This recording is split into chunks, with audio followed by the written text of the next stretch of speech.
We are going to get started with our next panel, managing cholesterol, high blood pressure, and diabetes. So I am pleased to welcome Dr. Marina Iskandir, a cardiologist with Covenant Cardiology Associates, and Dr. Ramya Undamatla, and she is an endocrinologist with Grace Clinic. So thank you both for being here.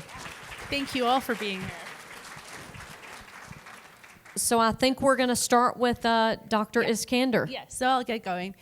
Good morning, everyone. Thank you so much for being here. It's such a great turnout. I'm so happy to see a lot of you are women of Lubbock coming in and learning about what we could do.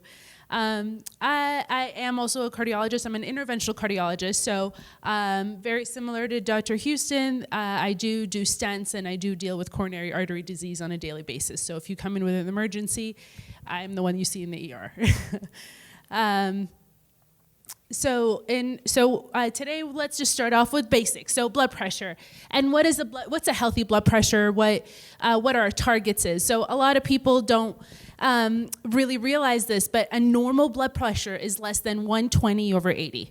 Less than 120/80 is good, but less than is the goal. Once we start going into 10 millimeters of mercury and above, 120 to 129, or a diastolic blood pressure of and it's less than 80, that's considered elevated. Systolic and diastolic, I think that's an important differentiation. So systolic is the pressure in the heart while the heart is beating. Diastolic is the pressure when the heart is resting in between beats. So that's why both values are very important. Our heart gets blood flow during both cycles, but those pressures have significance in terms of symptoms and things like that. The next, once you start hitting 130 systolic or 80 and above diastolic, that's stage 1. 140 or higher or 90 or higher in diastolic, that's stage 2. Well, if you're seeing 180 over 120, you should be already in an ambulance or calling your PCP. So that's a hypertensive crisis. And not only is it relevant for heart disease, that's stroke level blood pressure readings. Dr. Houston did a wonderful job going through coronary artery disease, and just to kind of, so what's this blockage? What is this blockage made up out of? And that's cholesterol. And what cholesterol is, it's a waxy substance that we need it. We do need cholesterol for synthesis or production of cells in our brains, bodies, everything. But it's too much cholesterol that we worry about. And cholesterol is one big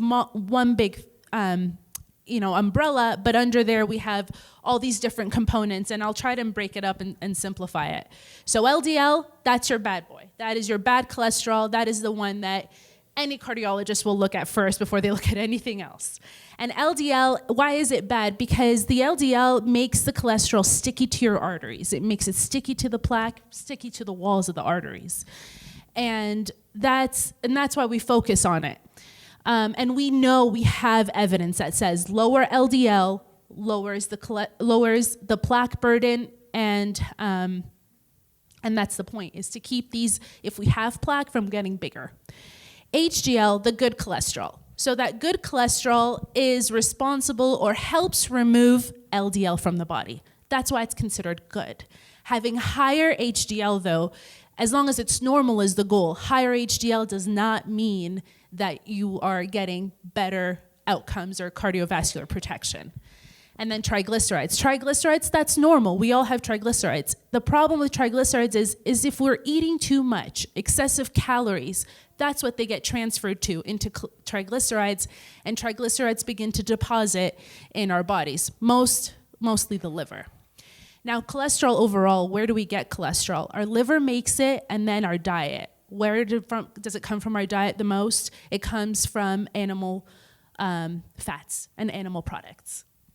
So I know I'm supposed to wait to the end for Q&A, but I have to ask, how often should I have my cholesterol checked? Yeah, that's a great question. So for young patients, I think if we have a lot of the pediatric population, there's kids that they actually get screened from 9 to 12 years old once, and then again from 17 to 21. But in young, healthy adults, if you are low risk, you should get it at least checked when you hit 20 and older, at least once every 4 to 6 years. If you have risk factors, so if you have diabetes, if you have high blood pressure, if you have family history of heart disease, you should get that checked probably every year. And then once you have heart disease or on any kind of cholesterol-lowering therapy, you're going to get that checked much more frequently, every 3 to 6 months, or if it's stable, probably every year. But that's just to monitor for therapy. But yeah, if you have any kind of comorbidities or risk factors, every year. And that's probably part of your regular screening with your family physician like Dr. Lewis. Exactly. Okay. So actually someone had asked earlier, what's a test that I can get to kind of help me understand what my risk is a little bit better? So one of the LDL, we said that's the bad cholesterol. It's composed of a couple other things, and two that I'm just going to focus on today, mostly the Lp(a). So Lp(a) is a protein that is part of LDL. The thing with Lp(a) is it's purely genetic. Nothing you can do modifies it. Nothing you could do makes it better or worse. It's a genetic number. Actually, some people will have a normal LDL, but their Lp(a) will be high. And that actually has a higher risk of developing not only heart disease, valvular disease, aortic stenosis or aortic narrowing, and stroke. So Lp(a) is one of those tests that we do offer our patients who have risk factors, a normal LDL, and they'll say, maybe I don't want to take a statin. And Lp(a) can really help us really understand what their overall lifetime risk is for cardiovascular disease. And Lp(a) should be less than 90, less than 30 ideally, but of 100 and over 110, all those, that is automatically high risk. In terms of APOB, it's another cholesterol molecule. That one is a little bit more variable and can respond, but every plaque that can become a problem or can lead to a heart attack has APOB in it. So APOB is one of those we call atherogenic. They're the ones that really get our plaque build up and can really make us more prone to events. Cardiac events is how we can sometimes say it. So Lp(a) is one of those tests that Dr. Lewis had mentioned earlier that we can actually do as part of the cholesterol panel, and you just need that done once in your lifetime to have that value. Like I said, it is genetically determined.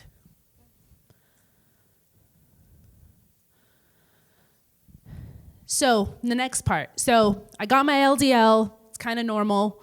I got my Lp(a). It's borderline, moderate risk. I have some family history. I'm in the age between 40 and 70.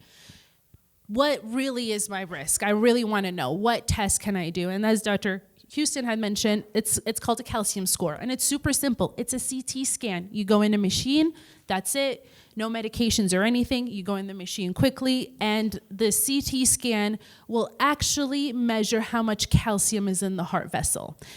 Now, what's calcium have to do with this? Calcium loves plaque. When there is plaque, calcium goes there.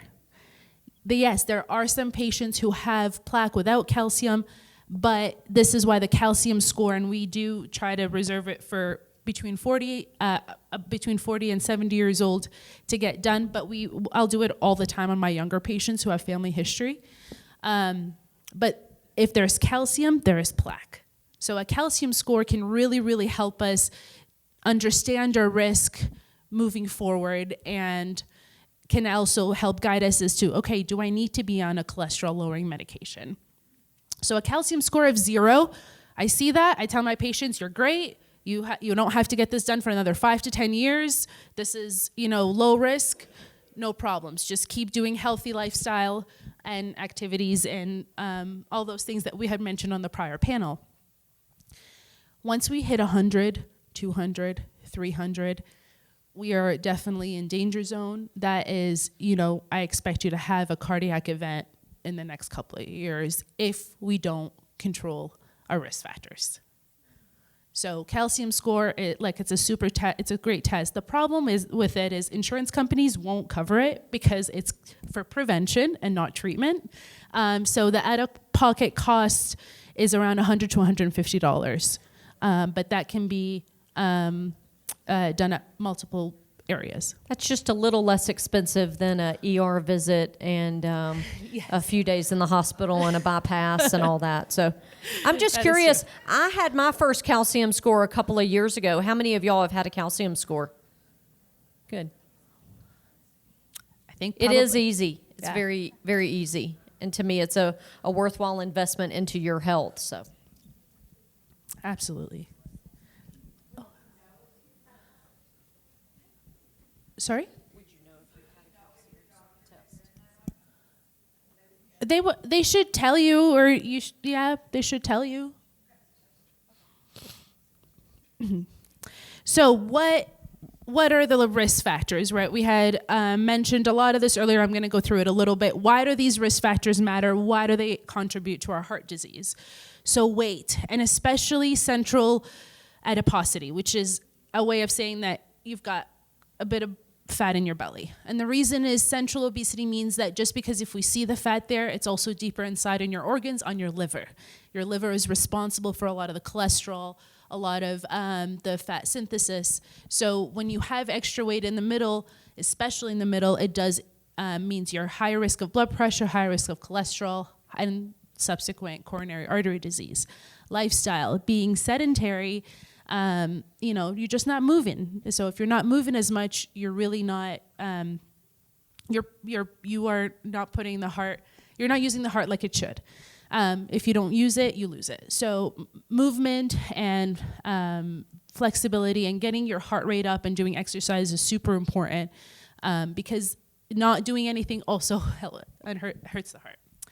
Unhealthy eating habits. So though really the best way to look at it is, if we eat a lot of ultra processed, and I think Dr. Undamatla will definitely go through this a little bit more about what eating habits are and what would be good. Ultra processed with high salt, extra sugar, extra saturated fats. Those things will definitely help feed that plaque and grow it even more. So those unhealthy eating habits will a big contribution. Not exercising. We need to exercise. Our body needs movement all the time. I think that we, when we're younger, we're much better about it. But the less we, like I said, if we don't use it, we lose it. So exercising is important. Smoking and alcohol. Smoking.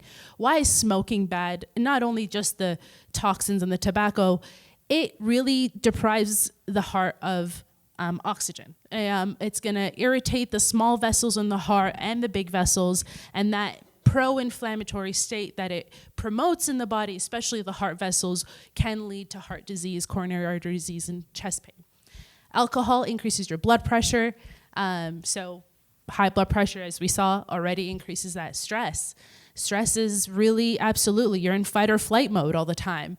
The heart doesn't like that. It likes to rest. So if we're constantly on edge, that's going to you have those hormones going up. The heart is working harder than it needs to.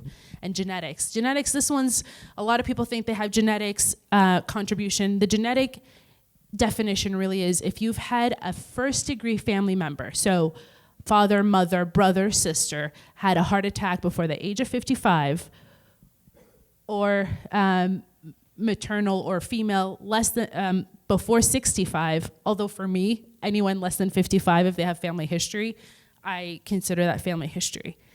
That is considered genetic predisposition or family history of heart disease.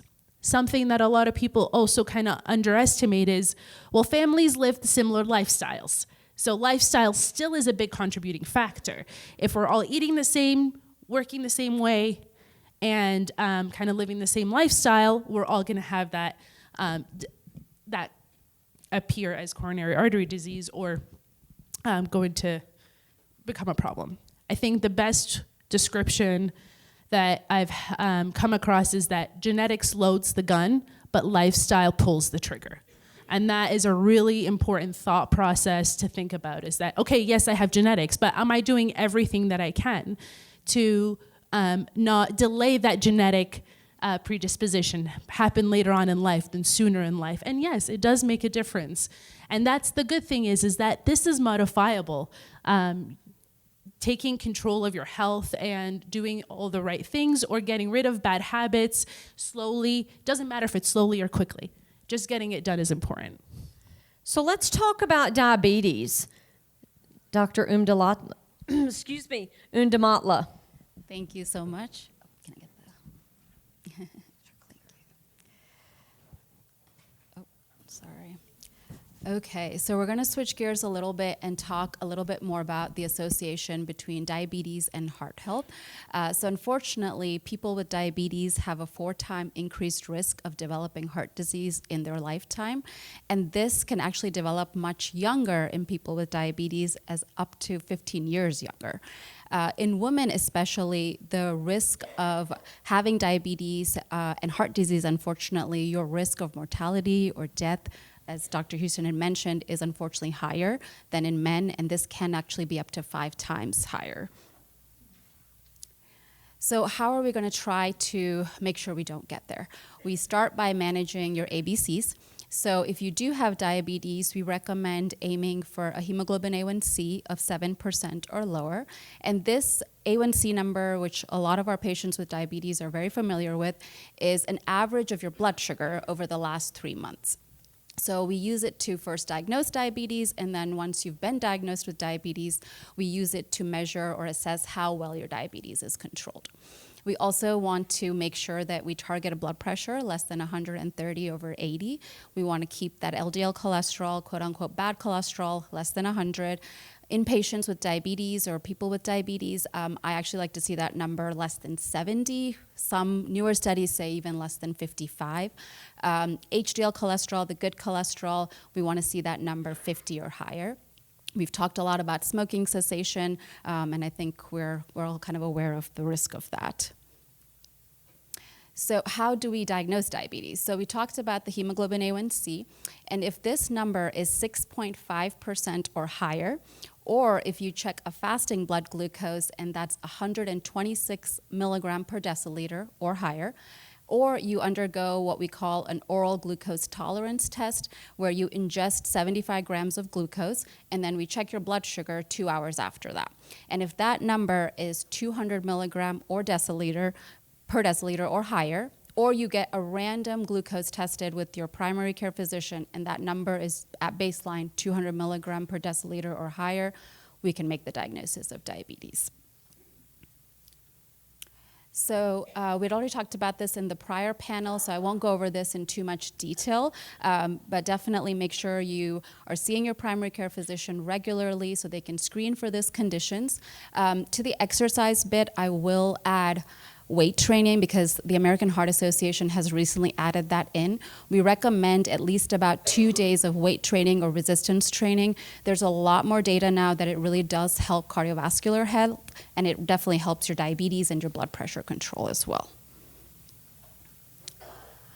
So moving on to nutrition, we had touched briefly on the Mediterranean diet, and this has definitely been one of the top tier diets that we've seen that reduces your risk of heart disease. So we're trying to promote here a plant-based lifestyle. So more fruits, more vegetables, more whole grains, legumes, cooked hopefully in olive oil, with a moderate amount of fish, seafood, dairy, and really trying to limit meat and alcohol. So while you're following the Mediterranean diet, we also want to make sure that we are controlling our portions. And this is a really easy way that I like to think about this. Whenever you are setting up your plate, try to divide it first into half. And the first half of your plate should be filled with non-starchy vegetables. So that includes, broccoli, cabbage, green peppers, red peppers, whatever your favorite vegetable is there. The second half of your plate, you're going to divide that into half again. And 1/4 of that plate is now going to be filled with high quality protein. So whether that's tofu, tempeh, chicken, fish, your choice. And the last 1/4 of your plate is going to be where the starches go. So that's going to be where your rice or your potatoes or your breads, millets, all of that's going to go into that. And so this becomes a very easy way, even if you're eating out, even if you're eating at home, to make sure you're eating a balanced meal. And it's very easy to set this up without necessarily having to count your calories or count your carbohydrates. So it's something that you can really practice anywhere. Okay. This is something I really wanted to talk about. So a lot of nutrition myths, a lot of misunderstanding, especially with social media. And there's just a lot of talk online, and we can't always trust everything we hear online, unfortunately. So the first one, there you go. The first one I'm going to talk about is the gluten-free diet.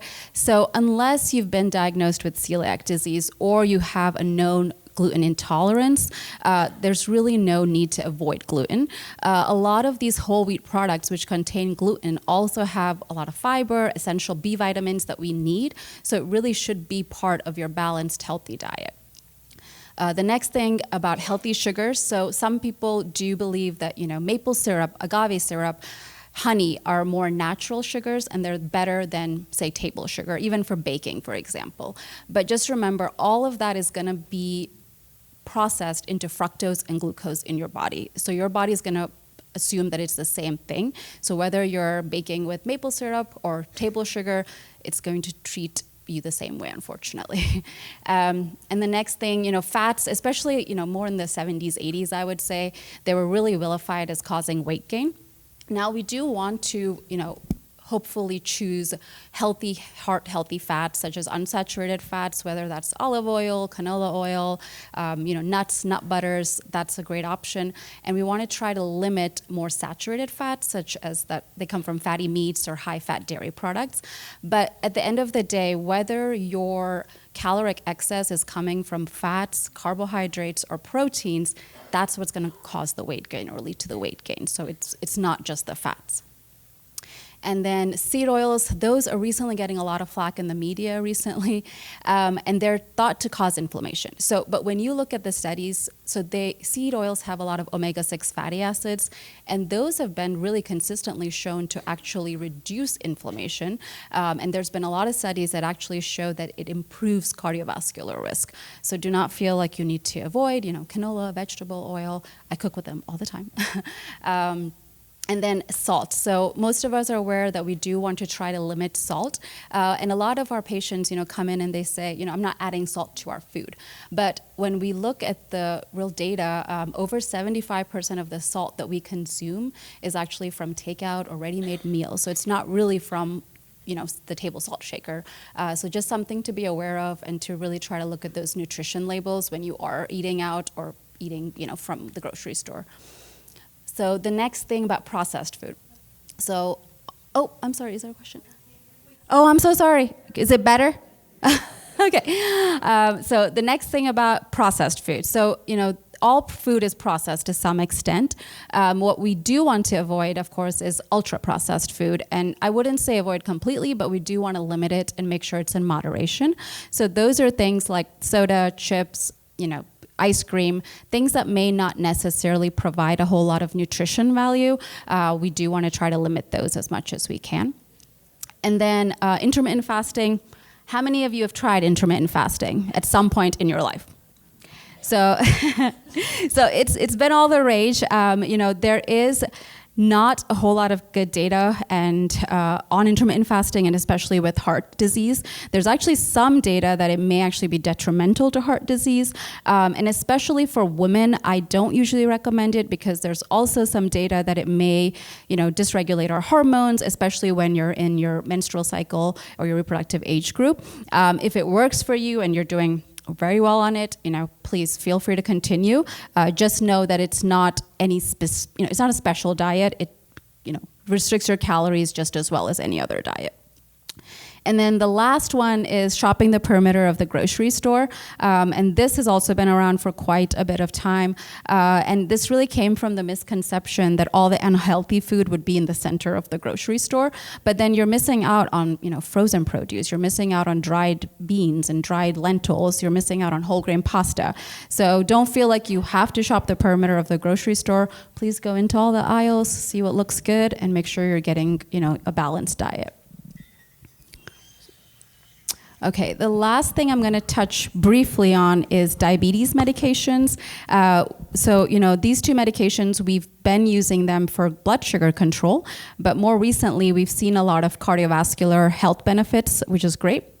So the first one is SGLT2 inhibitors, which is Jardiance, Farxiga, Invokana, and these medications have actually been shown to reduce your cardiovascular events by about 24% in patients with diabetes.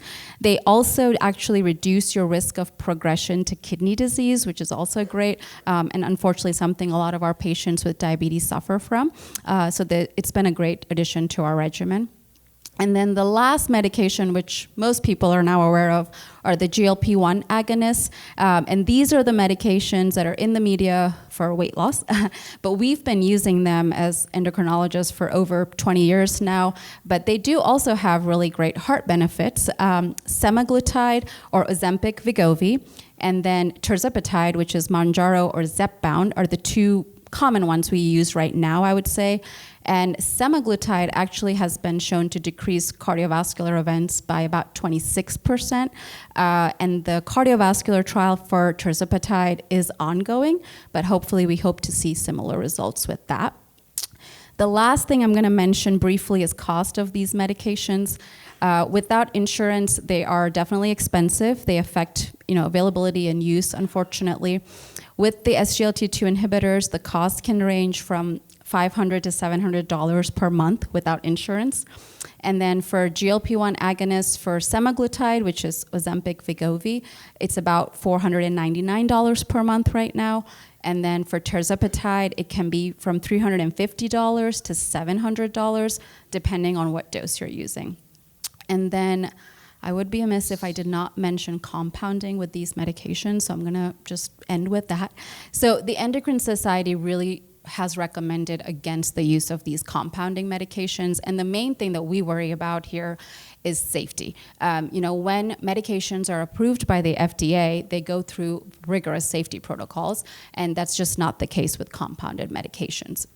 So we have seen a lot more side effect profiles. We've seen infections and unfortunately, sometimes even deaths with the compounded medication. They were being used by some pharmacies, especially because some of the branded medications were on the FDA shortage list, and we had a lot of patients unable to use these medications. But as of earlier this year, they're all off the FDA shortage list. So I expect that if you or anyone you know is using these medications, they may not be able to use them much longer because I know that they are cracking down on those pharmacies. Thank you so much, and with that, I'm going to hand it back to Dr. Iskandir.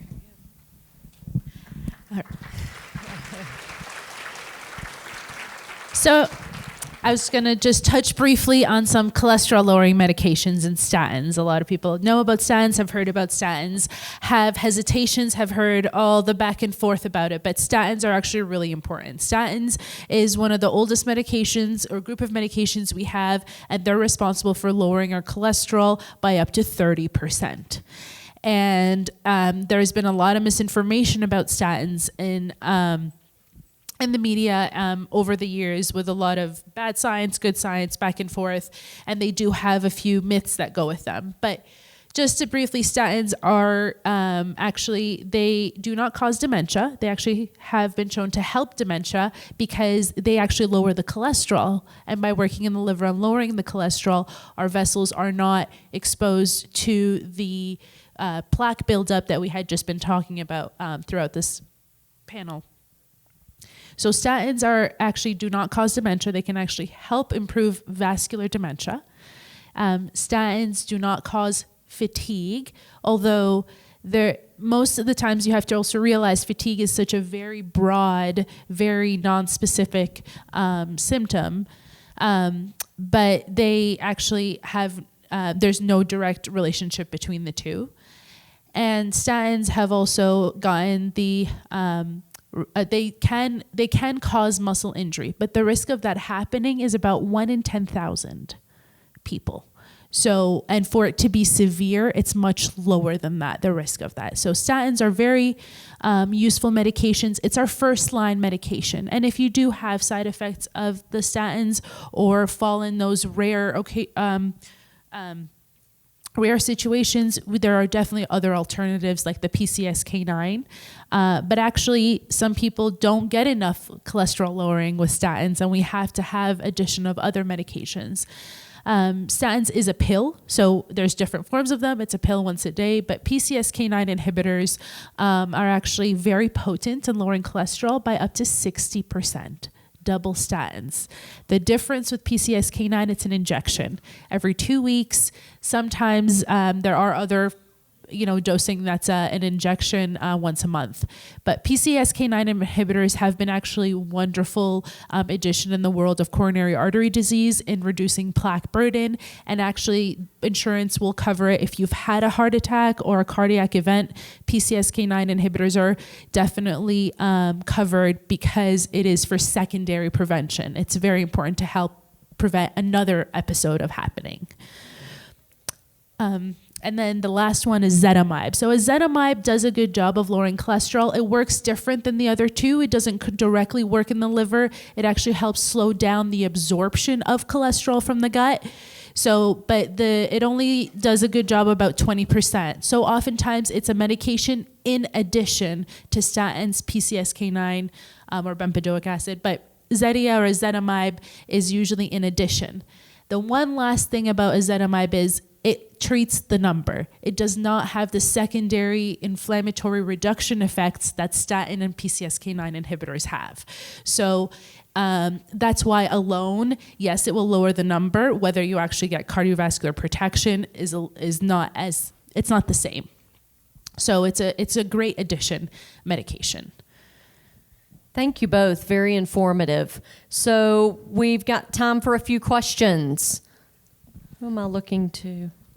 And if you'll keep your hand raised, we've got some mics that are coming around. Thank you. We'll get you next. You spoke about the LPA, which I had never heard about, but could you speak on the C-reactive protein levels, if you have a high one or if you have one in a good range? Sure, yeah. High sensitivity CRP or C-reactive proteins. It's been used as an inflammatory marker in cardiovascular disease. However, it's also elevated in a lot of other morbidities, especially autoimmune disease. So high sensitivity CRP, if you don't really have anything else and you're just worried about cardiovascular, yes, it is one of those markers that we could use. But Lp(a) definitely is the better one that can be more specific for coronary artery disease. The other thing is if you have, chronic inflammation of other diseases, your CRP will be elevated. So high sensitivity CRP started the conversation, I would say, in the cardiovascular world in terms of risk assessment, and it could be included in part of the panel. But do I really pay attention to it as much as I pay attention to my LDL and my Lp(a)? Not as much anymore. Yes, they were talking earlier about sleep, 7 to 9 hours of sleep. How do you increase that? I only get about 2 to 4. Is this one working? It should be, yeah. There's a one button. You should take it.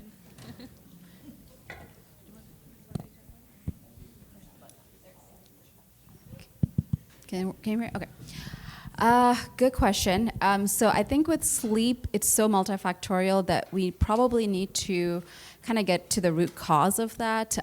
Whether it's your diet, whether it's what we're doing during the day, whether it's stress related. Unfortunately, all of that is going to kind of play into why you're maybe not sleeping enough at night.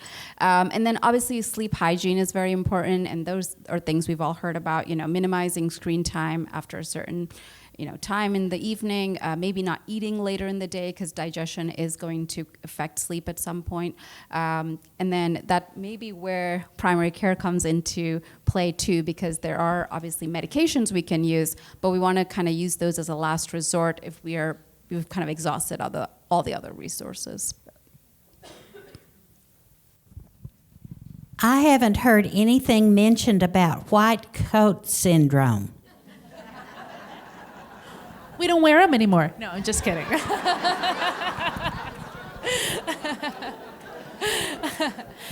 No, actually, so in regards to white coat syndrome, I think Yes, your blood pressure when you're first going into the doctor's office can be up, but going in and your blood pressure going 190 and staying there, that's more pathology. So white coat syndrome is, the point is that it's that initial anxiety, it's that initial uncomfortableness of being in the doctor's office.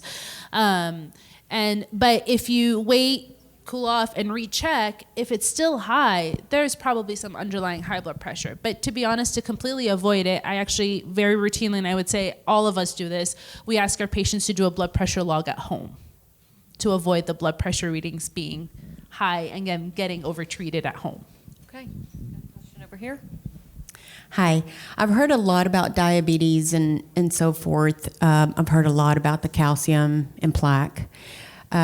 People with osteoporosis are encouraged to have higher intakes of calcium. Does that affect also? And should people have screening more regularly? Can I take this? Okay. So a little bit about, so I think calcium supplementation in general. I think calcium supplementation, or not think, this is what the science tells us, if you have osteoporosis and osteopenia, you should absolutely take it. Because that's gonna be more of a problem than developing coronary artery disease. The other thing is, if you have coronary artery disease, that does not mean you will also always have a heart attack if your other risk factors are also controlled. We do have patients walking around with blood vessels that are 80 and 70% blocked, and they're doing okay because their cardiac conditioning is okay. So calcium supplementation, if you need it, is important. There has been science and data that says taking calcium supplements when you don't need it can actually increase deposits of calcium in your body, and that can actually falsely give you a high calcium in your body than you really do. But yes, if you need it, absolutely you should take it. Okay, we have time for one more question. So when you say statin and you're taking a medication that's pravastatin, is it the same thing? Yes. The statins include atorvastatin, rosuvastatin, pravastatin, lovastatin, but there are some that are considered higher intensity, lower intensity. Pravastatin is one of my favorite alternatives to the high intensity medications. Dr. Undamatla and Dr. Iskandir, thank you so much for being here. I hope everyone learned as much as I did.